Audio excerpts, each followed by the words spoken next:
Assalamualaikum warahmatullahi wabarakatuh. Perkenalkan, kami dari kelompok 5. Pada kesempatan kali ini, kami akan membahas tentang konsep dasar difusi dan difusi inovasi. Langsung saja, saya Muhammad Fajar Alamsyah akan menjelaskan paparan yang pertama, yaitu apa itu difusi. Difusi adalah proses di mana suatu inovasi dikomunikasikan melalui saluran-saluran tertentu dari waktu ke waktu di antara anggota sistem sosial. Difusi adalah jenis komunikasi khusus peduli dengan penyebaran pesan yang dianggap sebagai ideal baru. Difusi memiliki karakteristik khusus karena kebaruan gagasan dalam isi pesan. Dengan demikian, beberapa ketidakpastian dan risiko yang dirasakan terlibat dalam proses difusi. Seorang individu dapat mengurangi tingkat ketidakpastian ini dengan memperoleh informasi. Informasi adalah perbedaan dalam materi energi yang mempengaruhi ketidakpastian dalam situasi di mana ada pilihan di antara seperangkat alternatif. Elemen utama dalam difusi ide-ide baru adalah satu, inovasi, yang kedua, dikomunikasi melalui saluran tertentu, yang ketiga, dari waktu ke waktu, dan yang keempat, antara anggota sistem sosial. Selanjutnya ada inovasi. Inovasi adalah ide, praktik, atau objek yang dianggap baru oleh individu atau unit lain adopsi. Sebagian besar ide baru yang dibahas adalah inovasi teknologi. Sebuah teknologi adalah desain untuk tindakan instrumental yang mengurangi ketidakpastian dalam pengaruh hubungan tersebut yang terlibat dalam mencapai hasil yang diinginkan. Sebagian besar teknologi memiliki dua komponen. Yang pertama, perangkat keras, terdiri dari alat yang mewujudkan teknologi sebagai bahan atau objek fisik. Dan yang kedua, perangkat lunak, yang terdiri dari basis pengetahuan untuk alat. Karakteristik suatu inovasi seperti yang dirasakan oleh anggota sistem sosial menentukan tingkat adopsi. Dan yang selanjutnya, 5 atribut inovasi adalah keunggulan relatif, kompatibilitas, kompleksitas, kemampuan uji coba, dan daya pengamatan. Reinvention adalah istilah di mana inovasi diubah atau dimodifikasi oleh pengguna dalam proses adopsi pelaksanaan. Selanjutnya adalah saluran komunikasi. Saluran komunikasi adalah sarana yang digunakan untuk mengirim pesan dari suatu orang ke orang lain. Saluran media massa lebih efektif dalam menciptakan pengetahuan inovasi, sedangkan saluran antar pribadi lebih aktif dalam membentuk dan mengubah sikap ide baru, dan dengan demikian dalam mempengaruhi keputusan untuk mengadopsi atau menolak ide baru. Individu lebih mengevaluasi suatu inovasi bukan atas dasar penelitian ilmiah oleh para ahli, tapi melalui evaluasi subjektif dan rekan dekat yang telah mengadopsi inovasi. Teman dekat berfungsi sebagai role model sehingga perilaku inovasi cenderung ditiru oleh orang lain dalam sistem mereka. Selanjutnya ada waktu. Waktu terlibat dalam proses difusi inovasi, keinovatifan, dan tingkat adopsi suatu inovasi. Proses keputusan inovasi adalah proses melalui yang dilewati seseorang atau unit pembuat keputusan lainnya dari pengetahuan awal tentang suatu inovasi untuk membentuk sikap terhadap inovasi, kebutuhan untuk mengadopsi atau menolak, untuk mengimplementasi ide baru, dan untuk konfirmasi keputusan ini. Seorang individu mencari informasi kepada berbagai tahap dalam proses keputusan inovasi untuk mengurangi ketidakpastian tentang konsekuensi yang diharapkan dari suatu inovasi. Tahap keputusan mengarah ke adopsi, keputusan untuk memanfaatkan sepenuhnya inovasi sebagai yang tindakan terbaik yang tersedia, atau penolakan, keputusan untuk tidak mengadopsi inovasi. Selanjutnya ada sistem sosial. Sistem sosial adalah seperangkat unit yang saling terlibat dalam penyelesaian masalah bersama untuk dicapai tujuan bersama.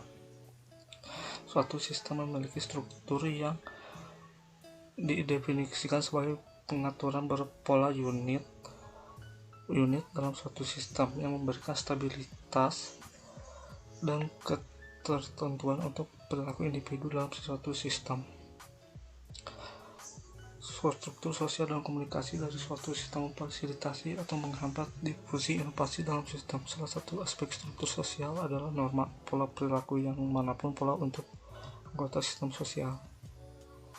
Selanjutnya ada 3 jenis utama keputusan inovasi. Yang pertama, keputusan inovasi opsional, yaitu pilihan untuk mengadopsi atau menolak suatu inovasi yang dibuat oleh seorang individu terlepas dari keputusan anggota sistem lainnya.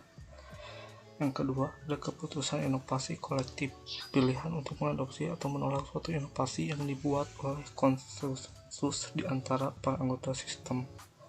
Dan yang ketiga, keputusan inovasi otoritas, pilihan untuk mengadopsi atau menolak suatu inovasi yang dibuat oleh individu yang relatif sedikit dalam suatu sistem yang memiliki kekuatan, status, atau keahlian teknis. Sedangkan kategori keempat terdiri dari kombinasi berurutan dari dua atau lebih dari ketiga jenis keputusan inovasi ini. Keputusan-keputusan yang tidak pasti adalah pilihan untuk mengadopsi atau menolak yang dibuat hanya setelah keputusan inovasi sebelumnya. Cara terakhir di mana sistem sosial mempengaruhi difusi adalah konsekuensi perubahan yang terjadi pada individu atau sistem sosial sebagai hasil dari adopsi atau penolakan dari inovasi. Selanjutnya ada sejarah penelitian difusi. Sebuah kondisi penelitian adalah serangkaian investigasi pada topik yang sama di mana studi betul-betul dipengaruhi oleh pertanyaan sebelumnya. Tradisi difusi utama yang dijelaskan adalah antropologi, sosiologi awal, sosiologi pedesaan, pendidikan, kesehatan masyarakat, sosiologi medis, komunikasi, pemasaran, geografi, dan sosiologi umum. Beberapa jenis utama penelitian difusi diidentifikasi. Yang pertama, keterbukaan mengetahui tentang inovasi. Tingkat adopsi berbagai inovasi dalam sistem sosial. Ketiga, inovatif. Keempat, kepemimpinan opini. Kelima, jaringan difusi. Keenam, tingkat adopsi dalam sistem sosial yang berbeda. Ketujuh, penggunaan saluran komunikasi. Kedelapan, konsekuensi dari inovasi. Baik, cukup sekian yang dapat saya sampaikan. Paparan selanjutnya akan dilanjutkan oleh Saudara Ibnu. Terima kasih. Warahmatullahi wabarakatuh. Kontribusi dan kritik terhadap penelitian difusi. Kami meninjau 4 kekurangan utama dari penelitian difusi dalam bab ini. Kami menyebutkan itu awal dari penelitian difusi meninggalkan cap yang tidak terhapuskan pada pendekatan, konsep, metode, dan asumsi lapangan. 4 kritik utama penelitian difusi adalah 1. Bias pro-inovasi. Implikasi dari sebagian besar penelitian difusi yang merupakan inovasi harus disebarkan dan diadopsi oleh semua anggota sistem sosial, sebagaimana mestinya menyebar dengan cepat dan bahwa inovasi tidak boleh diciptakan kembali atau ditolak. Yang kedua, bias menyalahkan individu.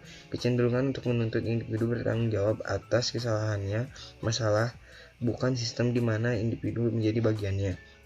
Ketiga, masalah penarikan kembali dalam penelitian difusi yang dapat menyebabkan ketidakakuratan kapan responden diminta untuk mengingat waktu di mana mereka mengadopsi ide baru. Yang keempat, masalah kesetaraan dalam difusi inovasi. Sebagai kesenjangan sosial ekonomi antara anggota sistem sosial sering melebar sebagai akibat dari penyebaran ide-ide baru. Alternatif untuk pendekatan penelitian difusi biasa diusulkan untuk mengatasi masing-masing dari 4 kritik penelitian difusi ini. Generasi inovasi. Penelitian difusi masa lalu biasanya dimulai dengan adopter pertama dari suatu inovasi, yaitu dengan ekor kiri kurva difusi berbentuk S. Peristiwa dan keputusan yang terjadi sebelum titik ini memiliki pengaruh yang cukup besar pada proses difusi. Lingkup masa depan penelitian difusi harus diperluas untuk mencakup studi seluruh proses yang dilaluinya dalam inovasi dibuat. Proses pengembangan inovasi terdiri dari semua keputusan, kegiatan, dan keputusan mereka dampak yang timbul dari pengakuan akan suatu kebutuhan atau masalah. Melalui penelitian, pengembangan, dan komersialisasi suatu inovasi melalui difusi atau adopsi inovasi oleh pengguna hingga konsekuensinya pengakuan masalah atau kebutuhan dapat terjadi saat masalah sosial naik ke prioritas tinggi dan menjadi agenda topik yang pantas diteliti. Banyak tetapi tidak semua inovasi teknologi keluar dari penelitian. Penelitian dasar diidentifikasikan sebagai investigasi asli untuk kemajuan pengetahuan ilmiah dan yang tidak memiliki tujuan spesifik. Penerapan pengetahuan ini untuk masalah praktis. Hasil dasar pencarian ulang dapat digunakan dalam penelitian tahapan yang terdiri dari investigasi ilmiah.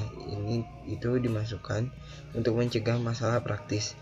Pengguna memimpin pengembangan inovasi dan kemudian meyakinkan sebuah perusahaan manufaktur untuk memproduksi dan menjual inovasi. Seringkali setelah penggunaan utama mencapai prototipe inovasi, tahap selanjutnya biasa dalam pengembangan proses inovasi adalah pengembangan. Didefinisikan sebagai proses masukkan ide baru ke dalam bentuk yang diharapkan untuk memenuhi kebutuhan audiens calon pengadopsi. Determinisme Teknologi adalah keyakinan bahwa teknologi menyebabkan perubahan di masyarakat.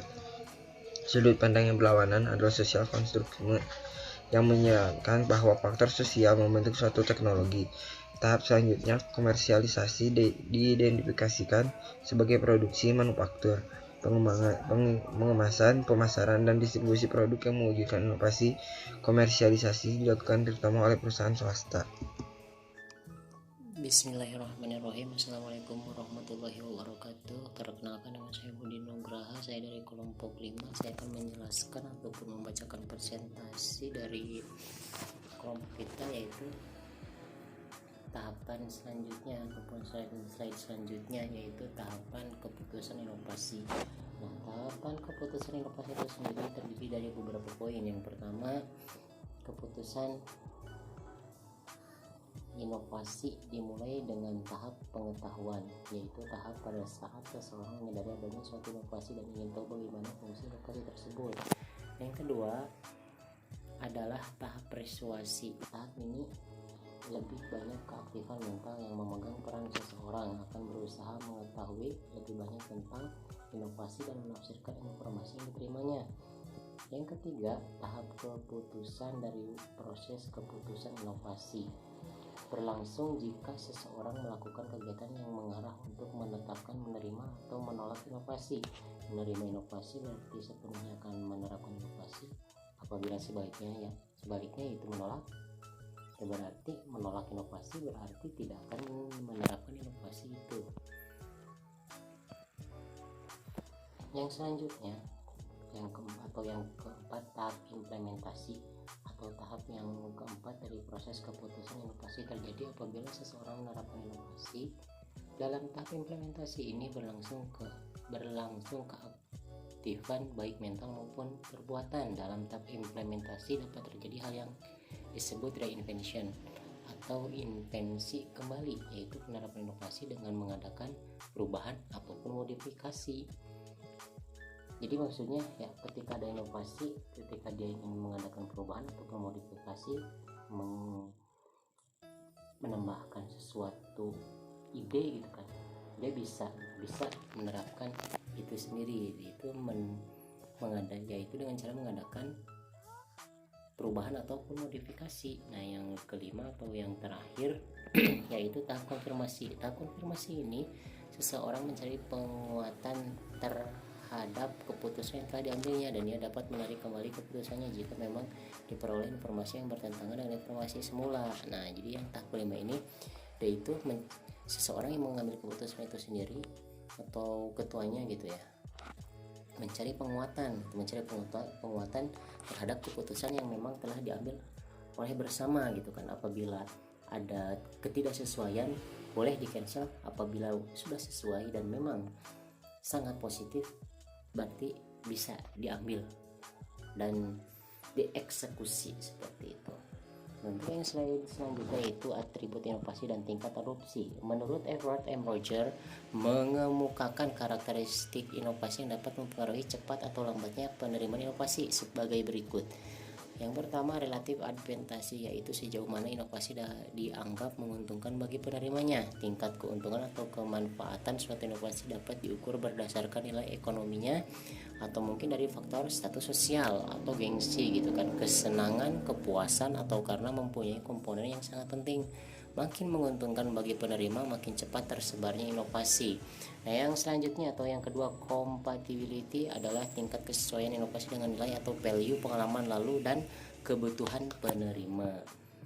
Nah, terus selanjutnya yaitu yang ketiga, complexity, adalah tingkat kesukaran untuk memahami menggunakan inovasi bagi penerima. Nah, suatu inovasi yang mudah dimengerti dan mudah digunakan oleh penerima akan cepat tersebar, sedangkan inovasi yang sukar dimengerti atau sukar digunakan oleh penerima akan lambat proses penyebarannya. Jadi dalam tahap ini adalah ada beberapa poin itu, beberapa poin itu yang tadi gitu kan. Apabila si ininya sangat sukar, ya resikonya akan susah tersebar, tapi apabila mudah dipengerti ya akan lebih cepat tersebar gitu kan. Yang keempat, trialability, adalah dapat dicoba atau tidaknya suatu inovasi oleh penerima. Nah, di poin keempat ini adalah trialability, yaitu maksudnya si inovasi ini bisa nggak dicoba ataupun enggak oleh penerimanya itu sendiri. Nah, untuk yang kelima, observability adalah mudah atau tidaknya diamati suatu hasil inovasi dan sejauh mana hasil suatu inovasi dapat dilihat oleh orang lain yang memang dapat mulai dimengerti dan berhubungan dengan yang positif atau tingkat adopsi. Nah, jadi di poin ini dilihat gitu kan, dilihat oleh orang lain apakah ini lebih banyak positifnya ataupun sebaliknya, dan apakah ini memang dan mudah dimengerti gitu loh oleh si penerimanya gitu kan. Nah, seperti itu. Nah, dan dari persepsi seperti itu sangat penting gitu kan, sangat penting dalam menentukan sifat proses difusi gitu kan. Nah, untuk yang selanjutnya atau slide selanjutnya yaitu terima kasih.